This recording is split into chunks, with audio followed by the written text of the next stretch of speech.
viewers, and welcome to this edition of NTV Sports Page. It's Tuesday, the 1st of August, and I'm Curtis Morton. In our headlines, St. Kitts netball team of 1973 regional champions to be celebrated. And in our feature for this evening, we get an update from the SKNFA. We'll take this break and I'll be right back. 49 years of mass. 49 years of mass. Fusia, Juve.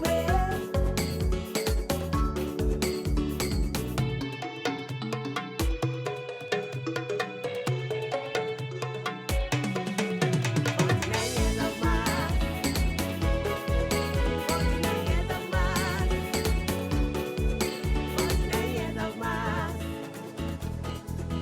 49 years of mass. 49 years of mass.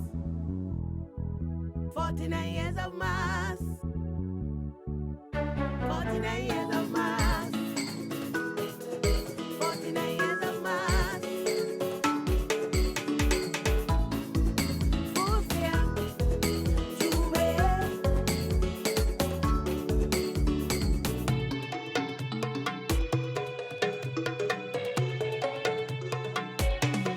years of mass. 49 years of mass.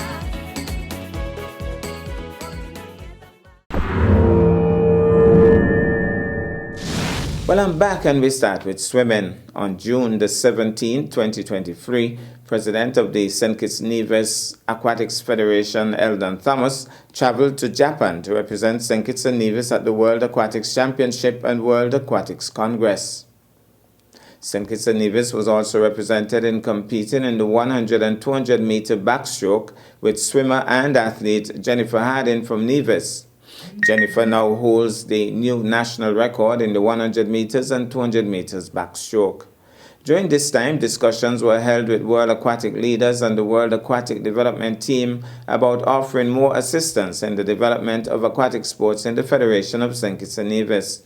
The newly re-elected World Aquatics President Hussein Al-Molassam and his development team have committed to ensuring that St. Kitts and Nevis will be included in the ongoing global development project to ensure the progress and development in aquatic sports.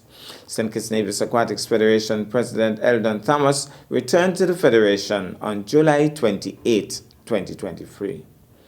Now to cricket. Cricket West Indies senior men's selection panel has announced the provisional squad for the 5-match Cult Stylish Fans T20 series powered by Black and White against India, which starts on Thursday, the 3rd of August at the Brian Lara Cricket Academy in Trinidad.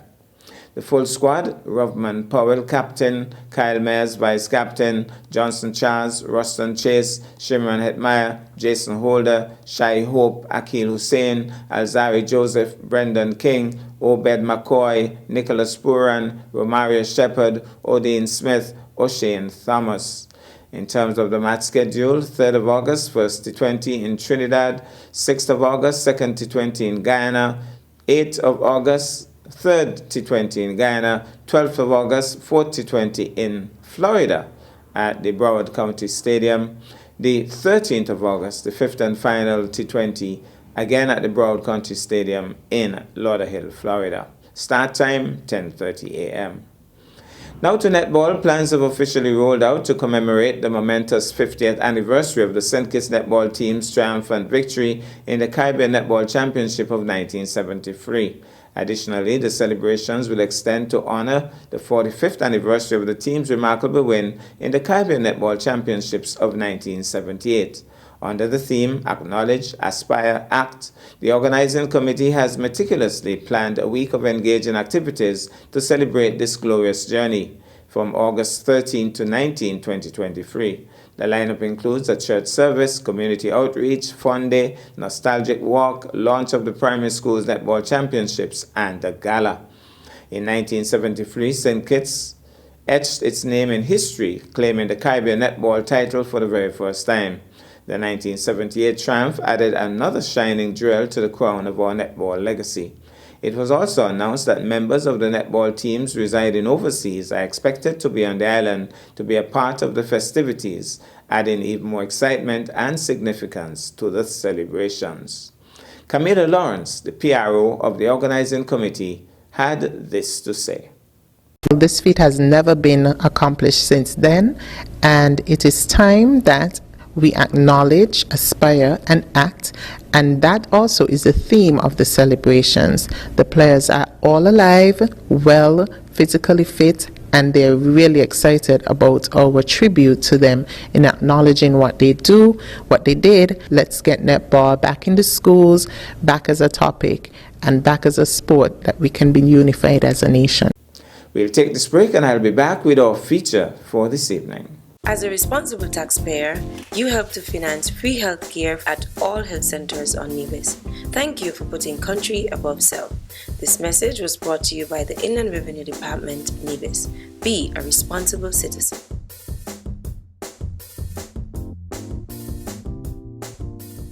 Well, I'm back, and tonight football is in the spotlight. We have this update from Andrea Huey of the St. Kitts Nevis Football Association.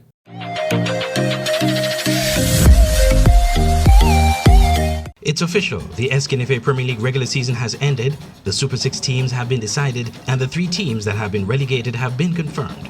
Defending SKNFA Premier League champions SL Horses St. Paul's United ended the season at the top of the table with 43 points. Flow Fujikan Rockets in second place with 42 points. Ramp Village Superstars, after a very slow started season, have fought their way to the third spot with 41 points. In fourth place, MSCR Old Road United Jets with 39 points, and first-time qualifiers of the Super 6 playoffs. Last season Super 6 finalists, Saul Allen Auto Supplies Connery FC in fifth place with 38 points, and rounding out the Super 6 table, Newtown United after a hiatus from the playoffs with 36 points. Let's review the final match week matches that led to this outcome. Jones Group Sandy Point FC in a Friday night matchup, having already been relegated, ended their season on a high note, defeating Newtown United 2-1 in Sandy Point. Sylvester Keynes got the goal scoring off for Newtown in the second minute before Tondre Rouse for Sandy Point equalized in the 13th minute, and Zamai Green late in the match in the 80th minute gave Sandy Point the win. Assistant coach of Sandy Point, Kenneth Douglas, said he is proud of his players and they will be rebuilding in Division 1 with the aim to earn promotion back into the Premier League next season. Just want to say congratulations to the guys. We came back here, all of we have been losing games. We tell them we have to get a win before we go to First Division. And today they went out there and they played it all, they played their heart out, they played with energy, they played with guts. And we came home with the victory. Coach Anthony Nets Isaac offered some thoughts on the game after the match. Well, I'm very much disappointed and hurt about the results. I mean, we came down here looking to go up another 3 points. But I'm very disappointed with the performance of the players them today. Also that night, MSCR Old Road United Jets easily dispatched off Fast Cash Sadlers United 2-0 in Sadlers' last match of the season. Kaylon Liebert and Jardil Isaac were the goal scorers for Old Road in the first minute of stoppage time and in the 56th minute, respectively. On Saturday of the final match week, St. Peter's FC were trying to earn a playoff spot with a huge 5-2 win over Security Forces in Cayon. In the end, despite the big win, it was not enough to give them a playoff spot. Goal scorers for St. Peter's, Shabeen Boston in the 8th minute, Taekwon Tyrrell in the 11th minute, Deshaun Collins in the 32nd minute, again Taekwon scoring a brace in the 37th minute, and Shamari Hanley in the 39th minute. Julian Gordon scored an own goal for St. Peter's in the 47th minute, giving Security Forces a lifeline before David Joseph scored from the penalty spot in the 58th minute. Coach Austin Deco Huggins of St. Peter's offered his thoughts after the match. Well, we did well in terms of scoring goals. We did get 5 goals this evening. But in my estimation, we still lack in the scoring department still, because we wanted to get at least 11 goals. Security Forces assistant coach George Kinta Gilbert said his team played a much more organized second half. Well, in the second half, we organize ourselves. We play team within a team. We have 3 players on the left side, 3 on the right side, and 4 players in the middle. And we decided we're going to play organized football. In the first half, we just chaos. We just playing running up and down. And we organize ourselves in the second half, and you see the result. We had a good second half. We scored 2 goals, and you could see that organization is key to football. If you're not organized, it's problems. The following match, also in Cayon, between Cayon and Connery, drew 0-0. Coach Al Edwards of Keon said his team played a good match despite not getting a goal. Well, it was a fair performance. There's a lot of room for improvement. Taking notes on this side, as I always say, we always on the drawing board. It's not back to the drawing board for us, it's on the drawing board after every game. We knew they would come at us because I think they're in a more desperate position to try to get in the six. We're there already. So our thoughts and focus now is to see how we could tweak what we have. We're knocking the ball good, we get into the attacking third. We're satisfactory management, but we're not getting that final ball, that final ball to get a proper shot and goal. And so that's where the notes lead tonight. A 0-0 draw. And the last couple of games have been really a paucity of goals, with the exception of the St. Paul's game where we had 2. All of us are either 1 or none. So definitely let it be known that that's an area we're working on from here on.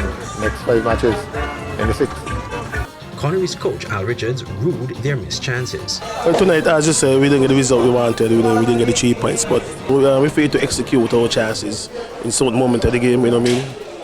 I think at times it was disorganized going forward, turn on the ball a bit. Over on Nevis that same day, Bath United once again blew a lead to draw their match, this time against St. Paul's United.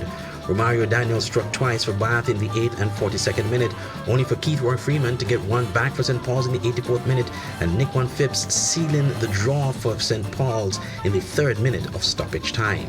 Meanwhile, the following day at the SKNFA Technical Centre, Garden Hotspurs were drubbed 5-0 by Village Superstars. Goal scorers for Village: Joseph Wilkes, Devon Elliott, Kaja Burnham, Austin Henry, and Tahir Hanley in the 16th, 41st, 1st minute of stoppage time, 75th and 90th minutes, respectively. Coach Stances of Village hailed his players for qualifying for the playoffs after a very slow and hard start for his team this season. First round was not the best round for us as a team. And then we had a lot of injuries coming in, so we couldn't practically play consistently. The second round, we've been more consistent, players more consistent, not enough players missing. So we end up getting to build a little momentum going forward. And also that keeping clean sheets is a very good chance to win the game. And we have let in about 4 goals for the second round. So we have been good defensively and proper good going forward as well. Coach Stephen Brown of Spurs offered his thoughts on the match and the season for Spurs. You know, I wanted the guys to come out today, have a little fun, just find back the love for playing football, because, you know, we've been in a funk these past few weeks, but, you know, we started out that well, conceded an early goal and kind of just went downhill from there, and ultimately the game ended how I didn't want it to go. Then on Tuesday, action continued in Nevis, this time with Bath finally winning, edging Old Road United Jets 1-0. The goal coming from Chris Brown in the 1st minute of stoppage time. Then on Wednesday at the SKNFA Technical Centre, it was Village again defeating Newtown United 2-0. Goals coming from Leroy Hanley in the 18th minute and Dennis Fleming in the 34th minute. Connery then sealed their playoff spot with a huge 3-0 victory over St. Paul's United. The goals coming from Anthony Grant in the 6th minute, Errol O'Loughlin in the 25th minute of stoppage time, and Javern Matthew in the 76th minute. Now that long stoppage time was due to a technical issue with one of the lights at the stadium. Football fans now wait earnestly for the start of the 2023 Super 6 playoffs. But first, there's the matter of the CONCACAF Caribbean Club Shield, which will be held for the first time in St. Kitts and Nevis from August 3rd to the 13th at the Warner Park and at the SKNFA Technical Centre.